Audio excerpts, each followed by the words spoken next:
Good evening to all, and welcome to this month's all hands meeting. As Nancy will attest to, this has been a monumental day for us. We started out early this morning with a press rally, attended the board meeting, which proved to be quite lengthy to say the least, but we're certainly glad you joined us here tonight for this month's all hands meeting. Just a quick recap, as you know, FxSMC County is a nonpartisan nonprofit dedicated to improving the lives of all San Mateo County residents. Our goal is to improve the safety and security of all residents of San Mateo County. Our mission is to persuade the board to take advantage of the existing state law, AB 1185, and follow through on their commitment this past November to install a civilian oversight board with an Inspector General's office for our San Mateo sheriffs. Ladies and gentlemen, as you know, the sheriff's office is a major investment for our county. We spend $300 million annually for that particular service.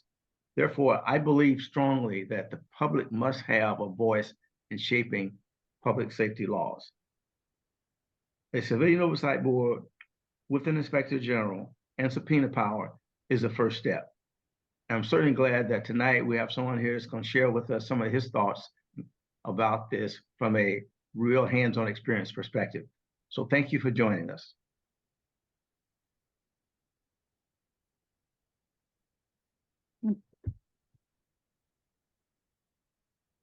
Hey, Becca. Becca, you can unmute yourself. There you go. Thank you. I'm happy to introduce tonight Ever Rodriguez, who's with us. Ever has served on the North Fair Oaks Council since 2015 and was the chairman for 4 years. And by the way, this council has endorsed FxSMC. He has been a resident of North Fair Oaks for nearly 30 years and has been doing community work here for well over 20. I have to say, Ever is always working to improve our marginalized communities' quality of life and enhancing opportunities for advancement in various areas: education, health, labor, housing, emergency preparedness, the environment, and all other essential human needs. He has been integral to many Bay Area nonprofit organizations, including being a founding member and president of the North Fair Oaks Community Alliance. He's also part of the Middlefield Road redesign that you currently may see going on in North Fair Oaks, and of disaster preparedness efforts. Ever has also been a part of a traditional Mexican music coalition, which supports cultural events and activisms. He holds a master's degree in library and informational science from San Jose State and works at Stanford University Libraries. Ever, we're pleased to have you with us. Thank you. Thank you for the invitation. I'd like to start right away and give you a quick context by showing you and explaining to you where North Fair Oaks is, because that is a big confusion for a lot of people. Let me share one map that I have from the community, and there you can see it. So North Fair Oaks is surrounded by the communities or cities of Atherton, Menlo Park, and Redwood City. By exclusion, this area was left unincorporated and has remained underserved until today as a portion of the county of San Mateo. North Fair Oaks has approximately 15,000 people, and about 75% of those are Latinx. So these are the demographics and the geographic area that the North Fair Oaks Council represents. I'm going to stop sharing that map now, and it will tell you about the council. So the North Fair Oaks Council provides recommendations on the issues of community planning, public works, emergency services, including sheriff oversight, health and welfare for the North Fair Oaks geographic area. This council has monthly meetings and serves as an advisory body to the Board of Supervisors, but particularly to the supervisor for District 4. currently is Warren Slocum, as you all know. The council has 9 members, and it includes 2 youth members. Council members are appointed by the Board of Supervisors for 3 years, for 3-year terms with a maximum of 12 years. All members must be residents or business owners in the North Fair Oaks area. Regular meetings are held in person with virtual access and Spanish interpretation as well on the 4th Thursday of every month from 7 to 9 p.m. at the Fair Oaks Community Center, which is located at 2600 Middlefield Road in Redwood City. It's right next to the North Fair Oaks Library. We also have study sessions in the months of January, March, May, July, and September. And those are also public meetings held at the same location I just mentioned on Middlefield Road. The meetings are publicly noticed and comply with the Brown Act. Regular meetings are recorded and can be viewed online a few days after each meeting once they get posted on the county website. And finally, I'd like to inform you that our North Fair Oaks Council currently has 3 seats open, 2 for youth members and 1 for an adult. So if you are, or if you know someone who lives in North Fair Oaks or works here or has a business, please submit an application or encourage them to do so by Friday, October 6th. We particularly need folks who are committed to serving their community and willing to go the extra mile. There's a couple of useful websites that I will be sharing in the chat once I'm finished. I will share one link to the General North Fair Oaks Council that includes all the archives going back to, I believe, 2013. And for some of those, you'll find PDFs with minutes, and in most cases, you will find video recordings of the meetings. And the second link that I will share with you is going to be about the application for the North Fair Oaks Council in case you or someone you know is interested in applying and being part of it. And so that, in a nutshell, covers pretty much what the North Fair Oaks Council is and does. And I can catch, any questions in the chat and try to respond to those. But thanks again for the invitation. I appreciate it. Thank you so much, Ever. Yes, thank you, Ever. It's really our honor to partner with the North Fair Oaks Council to bring sheriff oversight to San Mateo County. And now it's my pleasure to introduce Jerry Threet, our featured speaker.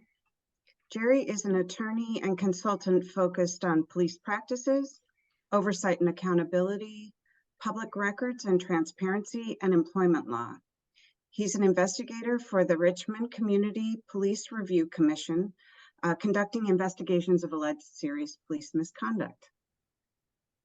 From 2016 to 2019, Jerry founded and directed the Sonoma County Independent Office of Law Enforcement Review and Outreach, also known as IOLARO, the first civilian oversight agency in Sonoma County and one of the first in the country.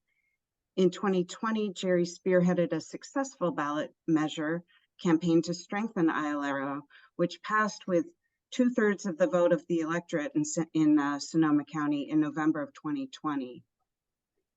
He continues to be active in ensuring that that measure is fully implemented as enacted by the voters. In 2021, Jerry also completed a nearly year-long comprehensive audit of the Sebastopol Police Department. Before this current focus on oversight, Jerry previously served as the San Francisco Deputy City Attorney.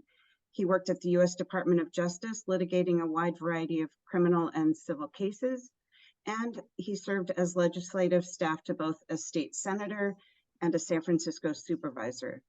Thank you so much for your time, Jerry. This evening, please take it away. Well, thank you. It's so nice to be here with you again. And I'm happy to hear that you've made progress and not surprised that you're hitting some roadblocks as you make that progress. So I'm going to actually share my screen so I can put up a PowerPoint to sort of help with the discussion tonight. Just give me 1 second. Can everybody see that fine? Okay, great. Yes. So I wanted to just start out with a few basics on the subject to frame the discussion as we have it tonight. And so what I'd start with is this slide about why do we even want civilian oversight of police or the sheriff's office? And this is just a basic overview of reasons that apply to any law enforcement agency, but I think, special application for the sheriff's offices, and particularly in California, where sheriffs are elected officials, and they make their case every 4 years to countywide voters, but typically otherwise don't have very much oversight. And I say that even though, formally they report to a board of supervisors during budget season, the experience of most counties is that the supervisors do not perform that much oversight of the sheriff's office. And there are many reasons for that. So, if you accept the proposition that we should have civilian oversight of sheriff's offices, the question is, what form should that take? And there's a multiplicity of options for how you could set up civilian oversight. And I've simplified those choices here just to be consistent with the options allowed under AB 1185, which is the state law the legislature passed to clarify that counties can have oversight of their sheriff's offices. Now, legally, I want to say I don't agree that oversight has to be consistent with AB 1185, but many county councils believe it must. So it's simpler just to fit your oversight within the framework of AB 1185.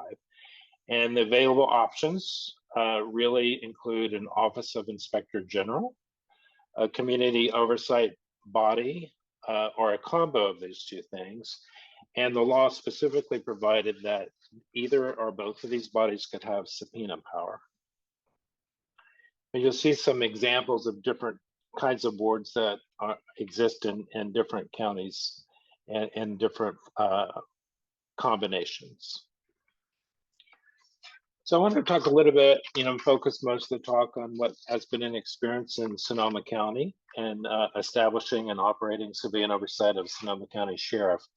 This is just a summary of the Sonoma County history of oversight. As you can see, it's taken about 23 years from the first substantive recommendations for oversight in the year 2000 until an effective version of civilian oversight of the sheriff has now become in place. And I want to say every step in that journey has involved activism and political struggle. It was 15 years ago, 15 years after the U.S. Civil Rights Commission report in 2000 that ILARO was first established. And that happened after pretty robust protests rocked the county after the killing of a young man by a deputy sheriff in 2013, Andy Lopez. It took 4 more years and the intervening Black Lives Matter protest in 2020 after the murder of George Floyd for reform of ILARO to make it truly effective with the ballot measure P. And even then, after the passage of the ballot measure, it took a battle in court to make that ballot measure effective. So the ILARO original model, as it started out, had several basic components, and what I would say about the basic components is that even after all the protests and political struggle from Andy Lopez killing, this was the best that the community could achieve from the county board of supervisors. And the sheriff at that time, Sheriff Freitas, fought even this level of civilian oversight, just as he fought my hiring as the first director of ILARO.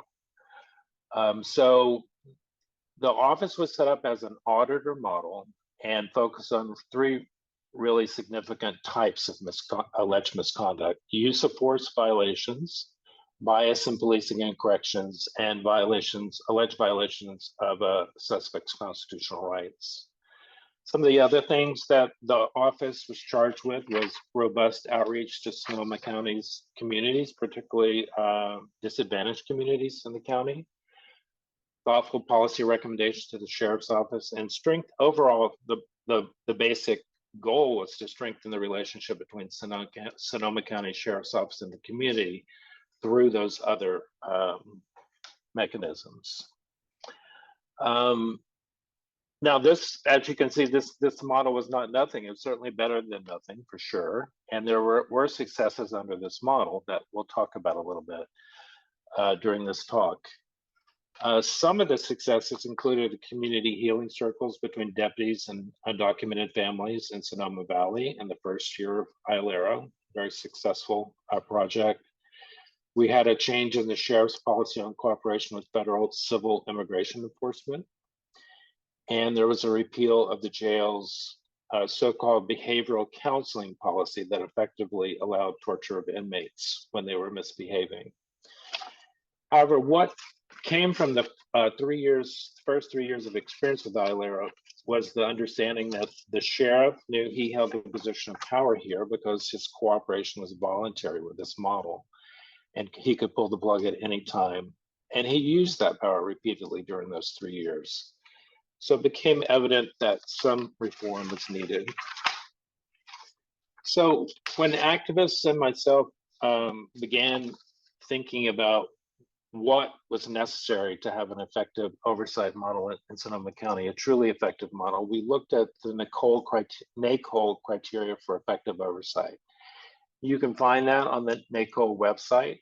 You can also probably find videos on presentations on these principles of effective oversight.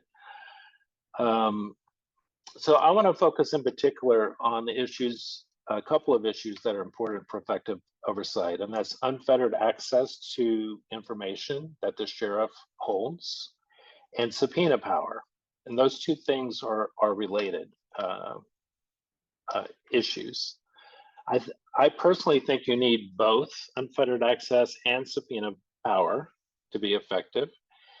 And I say that although many officials will insist subpoena power is not necessary. So my take on this is subpoena power is something that you don't need if you have the power.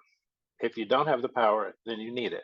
And I say that because when a sheriff understands and the sheriff's office staff understand that you can subpoena records if you don't get them voluntarily, then they're much more proactive and collaborative about providing access to that information. And of course, it does depend on your sheriff. And just as an example, I refer you to the recent experience in LA County before they replaced their last sheriff, who opposed anything and everything that Civilian Oversight Commission asked for. I'll just go back for a minute. One other important thing is your budget. And what we did in the ILERO ordinance is tag the amount of the budget of the oversight agency to 1% of the sheriff's overall budget. And that very substantially increased the budget of the oversight agency. But 1% really, in my view, is a minimum. And that's the way it was phrased in the oversight ordinance as well. You know, a couple of things come up about adequate legal authority. During my experience in the first 3 years of ILERO, there were struggles over each of these areas where it was a lack of clarity in the authorizing ordinance. It wasn't clear, for example, that ILERO had the authority to provide systemic reviews. I thought the ambiguity allowed ILERO to do it. The sheriff took the position that the ambiguity meant you could not do it. The ordinance called for effective community engagement, but there was no budget to support that. And the supervisors were very clear that audits of the investigations were the priority for the money that they were spending on the office. So community engagement, unfortunately, fell to the wayside in large part after the first year. So Measure P, came about. How that happened was that these experiences, which to some degree were explained in the annual report in the third year of ILARA's experience, which was presented to the Board of Supervisors, led to a proposal for reform of the ILARA ordinance. The Board of Supervisors expressed interest in this during that presentation on the third annual report, but never followed up on it. So a group of activists and myself as a retired former director of the department began meeting and talking about, how can we, strengthen ILARA, and we came up with the proposal to do a ballot measure. So you can see some of the things that we believed a ballot measure should do, and that we included in Measure P. They included subpoena power, independent investigations by ILARA of certain very important investigations like critical incidents, when a whistleblower would come forward. A critical incident, for those who don't know, is as a term of art in law enforcement, generally means when someone has died in the custody of law enforcement or has been directly killed by law enforcement. Clarified that systemic audits could take place so that you can look system-wide at the sheriff's office in a particular area, such as responses to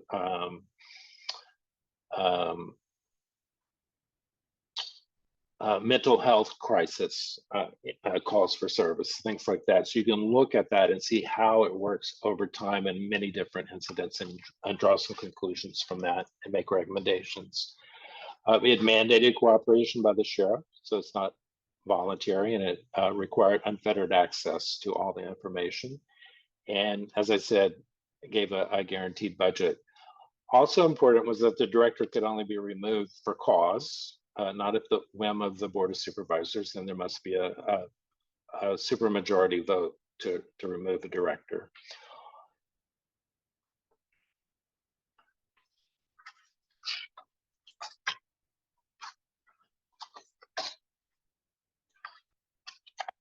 Excuse me just a second.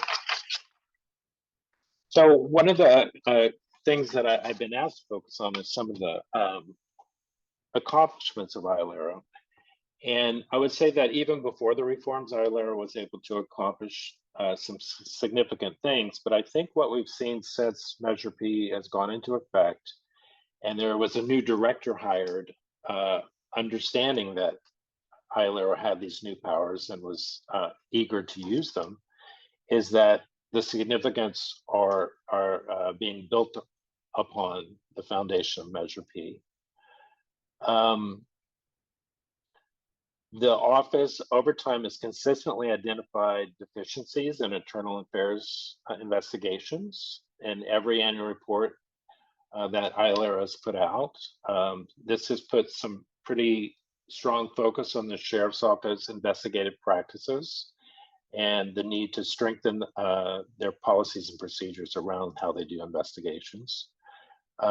Every one of those reports, including a standalone report in 2018, found conflicts of interest in the Sheriff's Office. In other words, sometimes officers were involved in the incident that they were then investigating. There were incomplete investigations repeatedly. There's been bias in many investigations, and there even has been evidence of destruction of evidence in some investigations.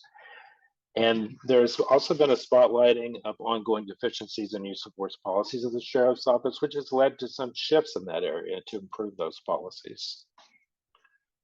You can see here some other recommendations that have been accepted and some reports that have been significant. So I just wanted to run through that quickly so we could have a chance for more focused conversation around any questions that may come up. I'm happy to answer anything anybody has they'd like to talk about.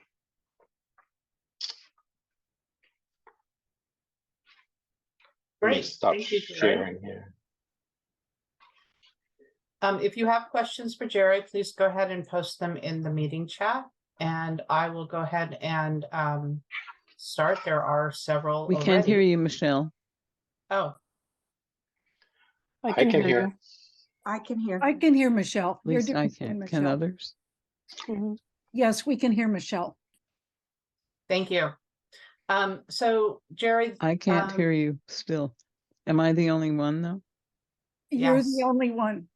Yes, we We're can. going to hear mute now. you.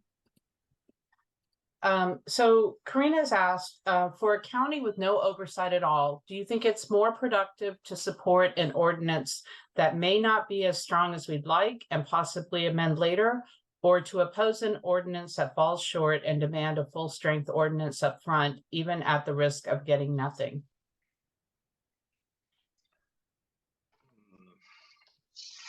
Well, I tend not to accept the framing of questions sometimes. So, if it's posed that way, I think it would. I think it's a political call to make, and it depends on what the politics in your county are. I think that having ILRO in place and not this as strong a position as I think it should have been when it was first established, at least set the table for what oversight was and allowed the ability to demonstrate the value of civilian oversight of that sheriff's office. And it was those 3 years of kind of demonstrating that value that I think made it possible to make a strong case in, I guess it was 2020, that we needed to make it stronger. And it wasn't all just that, it was both, I think, both the value that it demonstrated and the deficiencies that had been demonstrated. So, when we went out, holding community meetings and doing presentations to people, we were able to very effectively make the case based on that 3 years of history. That's not to say that, you shouldn't be able to make a case based on the demonstrated history of other counties and their experience with civilian oversight and their experience with deficiencies and oversight models. Certainly, you should be able to bring that evidence to county supervisors to convince them, let's do it right the first time. If a particular supervisor, for example, is telling you, oh, an oversight agency doesn't need subpoena power. Well, I would think that there's pretty good evidence that having subpoena power is necessary for you to have access to the information that you need to effectively perform civilian oversight, because there's been multiple examples in multiple counties where that has been lacking, and a sheriff has simply said, no, we're not giving you the information that you want, and then the oversight body is left without the information it needs to actually do an effective analysis. So yeah, I mean, I'm not a take all my marbles and go home kind of person. If I'm not getting everything I want, I try to go for the best political solution available, and then look down the road for how you might improve it later if you need to.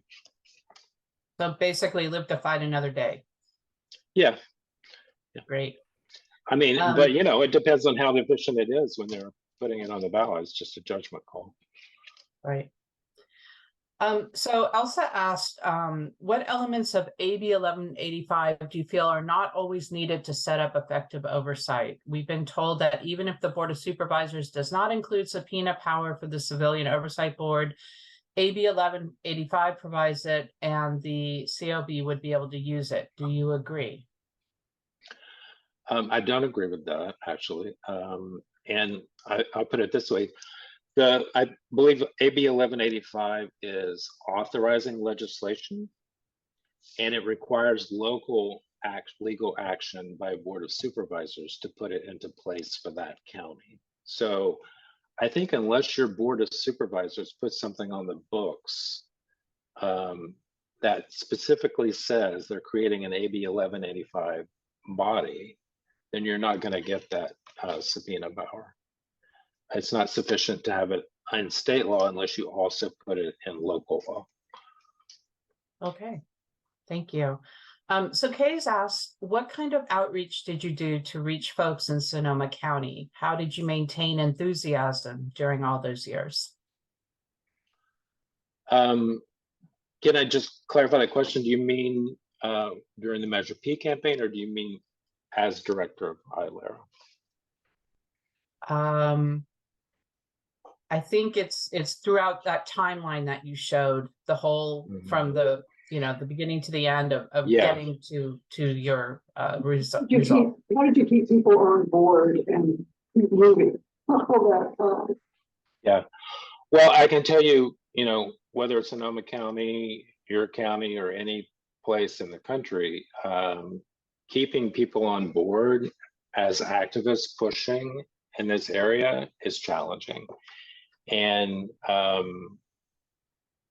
in 2013, when Andy Lopez was shot and killed by a deputy sheriff, the entire county was up in arms, and city councils and boards of supervisors were being shut down by protesters.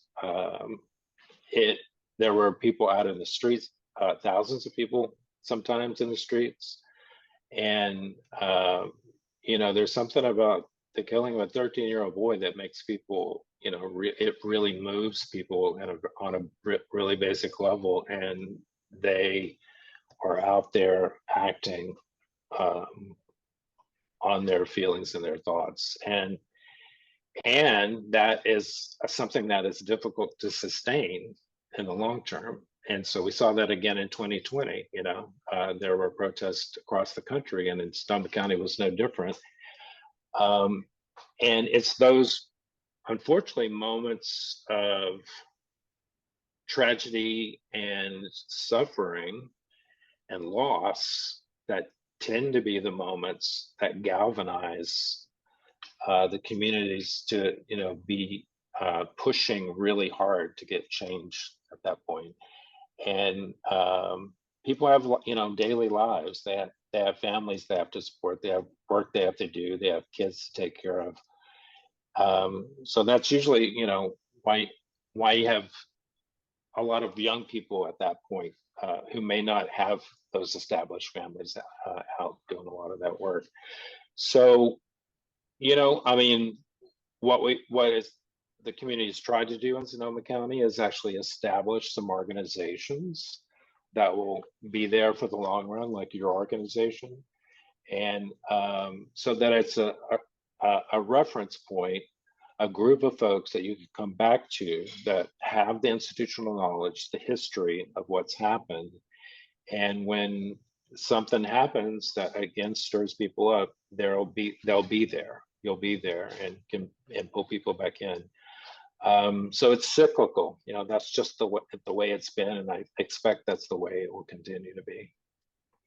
Thank you for that. Yeah, it's difficult to keep a movement going, and it's good to know that you had a model there where it ebbed and flowed, but you kept it going to fruition.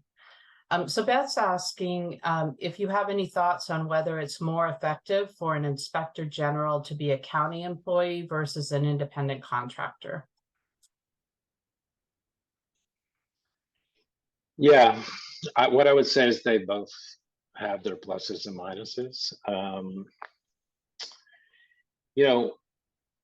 I've been watching, there's been a lot of movement in this area of employing of civilian oversight professionals over the last 3-4 years, and there have been a lot of new oversight agencies being established by different jurisdictions. And what I'd say tendency that I've seen is for local jurisdictions to hire the same people that are doing it in different places. And I think there's a reason it's happening that way, and part of the reason is that the folks who do this in different places have a lot of experience doing it. And another reason is that they have a track record that public officials can look at and say, well, this is not going to be too threatening. We can look at the work that they've done somewhere else, look at how they've done that work, how they presented it, how they vetted it, internally with public entity employees. And so, it's just the nature of government contracting that, if you put out something that's too challenging to a local government, it's unlikely you're going to get hired down the road for another contract like that. So those are, some of the things. But on the other hand, you're not working directly as an employee. So there is that benefit that you have a certain level of independence and you have other work in other jurisdictions. As a public employee, there are some benefits there too. You have some access and some daily connections to people that can help you in the work.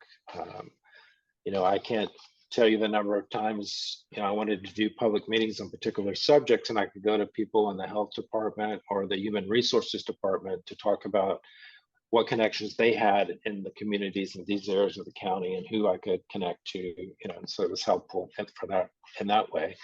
But I do think it's really important if an inspector general is a public employee of a county, that they have very clearly established legal provisions that protect their independence.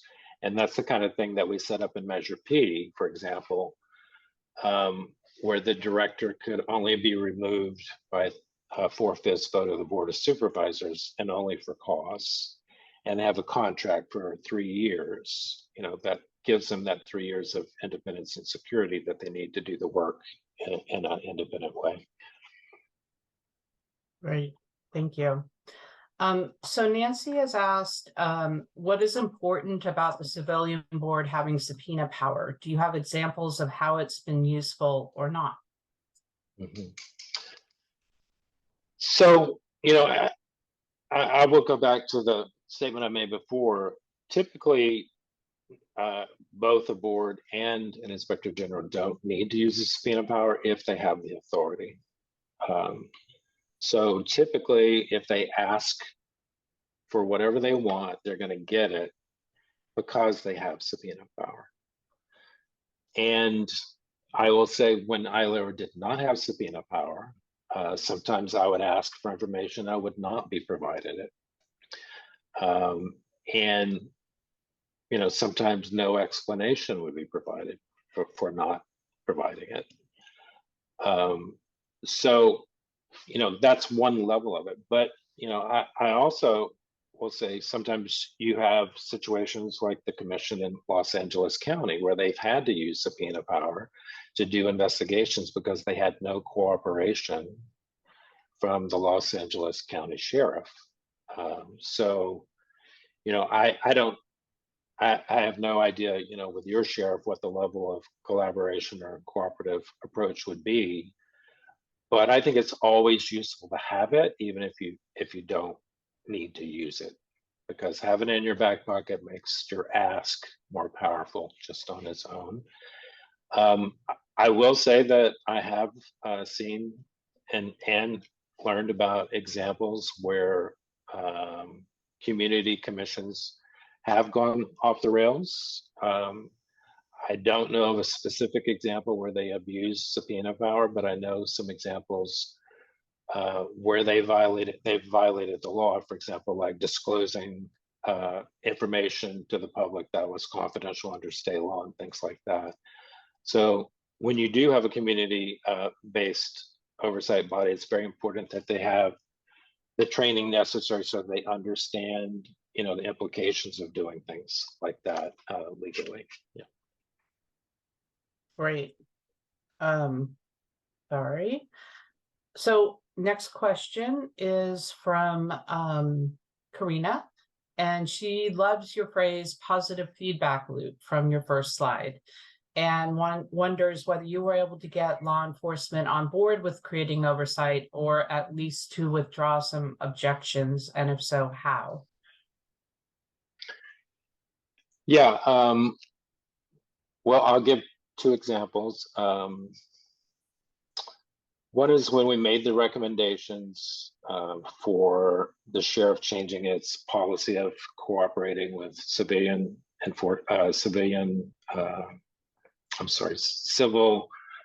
immigration enforcement. Basically, they were cooperating the deportation efforts by ICE, and they did that in a number of different ways. So it was kind of a multi-pronged approach that we were taking with the new community body that was established, and also myself as director of ILERA, we were both looking at this policy. The community body was holding meetings out in the community, taking input from advocates and immigrant folks. And I was meeting with what are basically immigrant parent bodies that are established in every public school where kids are learning English as a second language. So I was meeting with each of those committees in different areas of the county, and introducing ILERA, letting them know what we were doing, and collecting information from them. And this was the first year of Trump in office, and there was a lot of people, including public officials and congressmen, that were unhappy with the ramping up of immigration enforcement. So basically, at the time we were putting all these recommendations together on limiting cooperation with immigration enforcement, we were also bringing them to bear pressure, through other public officials on the sheriff. The sheriff's first pass on the recommendations was, no, we're not going to change. He just said no, flat out. And then over time, he wore down under the pressure. And from about April to about, I guess it was July or August, he changed his mind and decided to change the policy. So that was like a political organizing effort and an on-the-ground organizing effort at the same time. And then, when Measure P passed, that was another example where there was pushback. The sheriff was very against Measure P. The unions were very against. They challenged it in court. But again, there was an organizing effort that happened and was before the Board of Supervisors every meeting, and on social media and elsewhere also. And over time, it affected the union representation.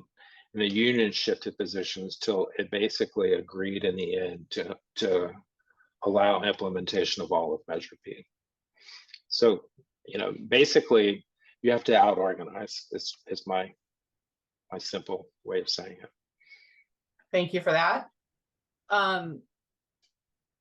So a question from Stacy is around, she's in Half Moon Bay and said they were not successful in gaining access, even though their city council and attorney sought it out to body camera log in the death of Sandra Harmon.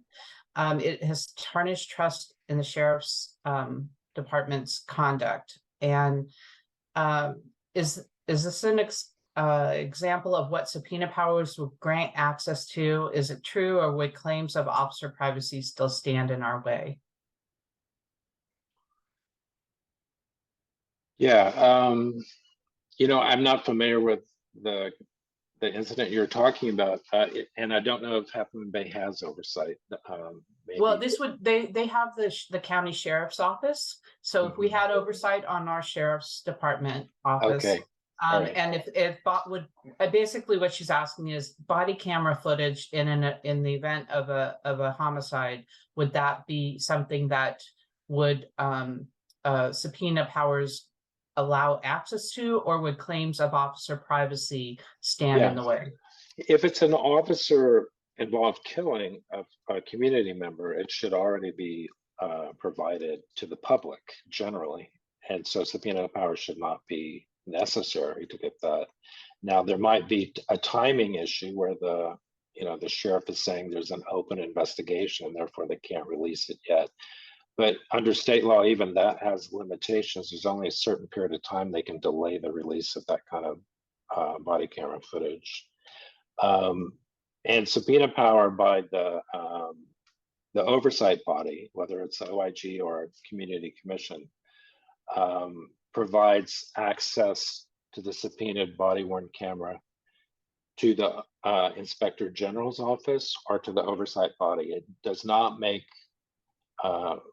body-worn camera footage available generally to the public.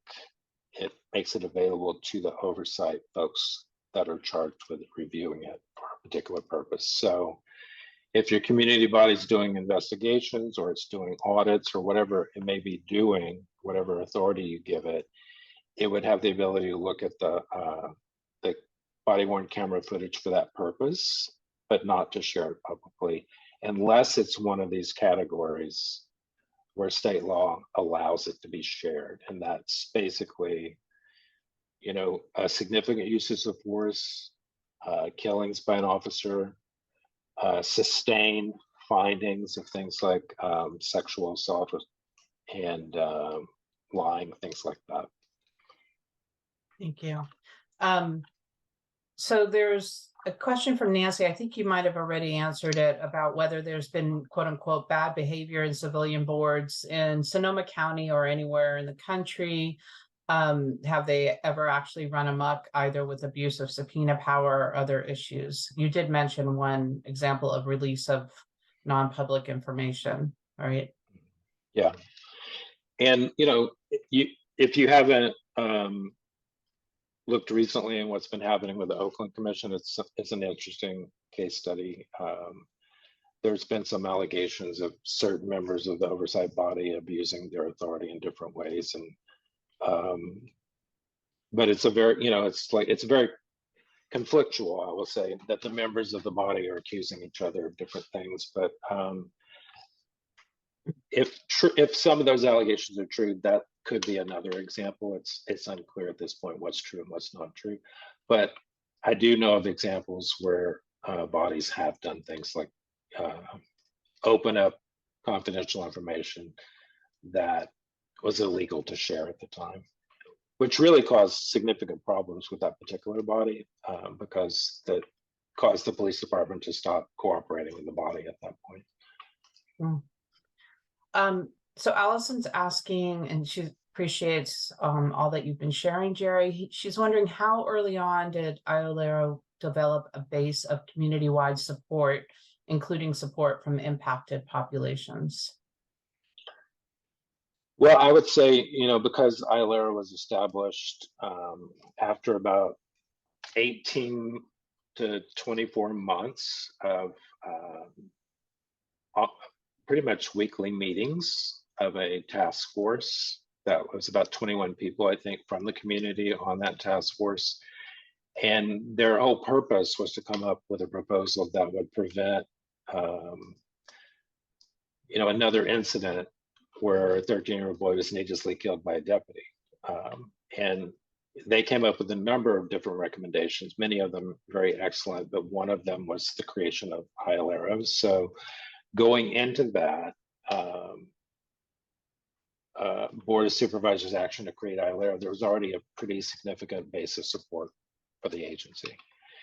And so, once it was established, it was, my duty and those of the other person that was working with me at the time to make connections with all those people and bring them into the process of, the establishment of IOLERO on the ground.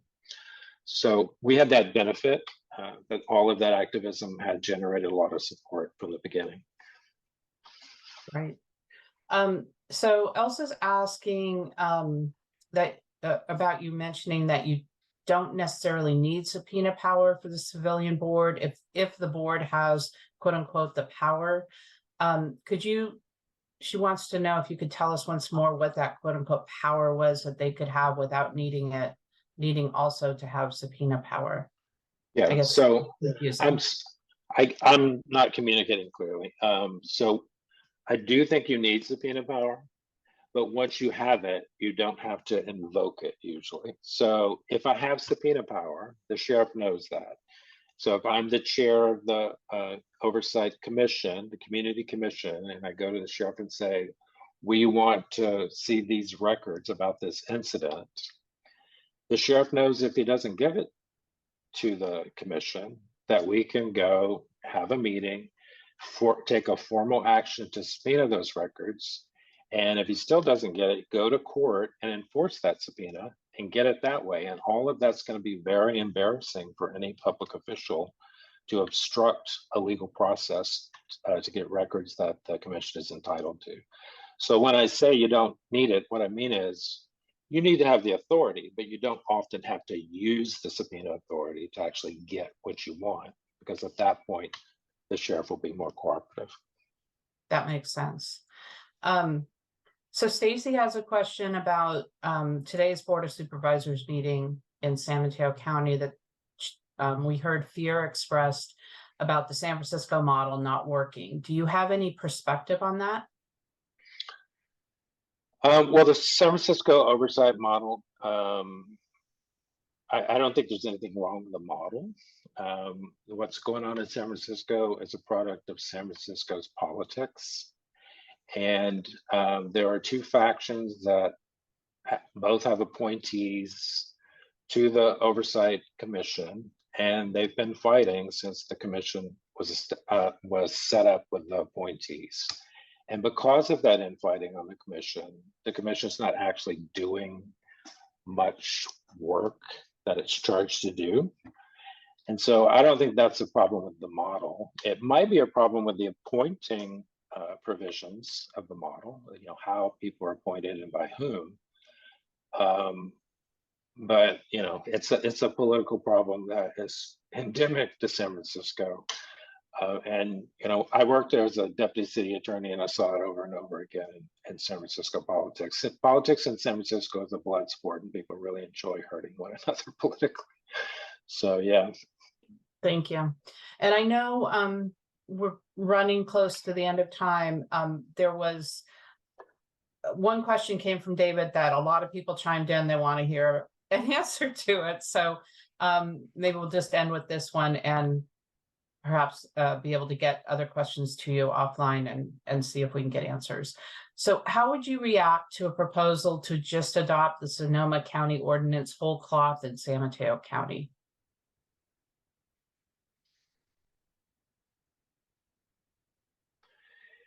You know, I can't say that I would have any objection to a proposal like that, but I do think it makes a lot of sense to look really carefully at the history of your county and what the issues are that have caused people to think that there needs to be civilian oversight of your sheriff, and see whether the Sonoma County model fits that experience, I think, is what I would say.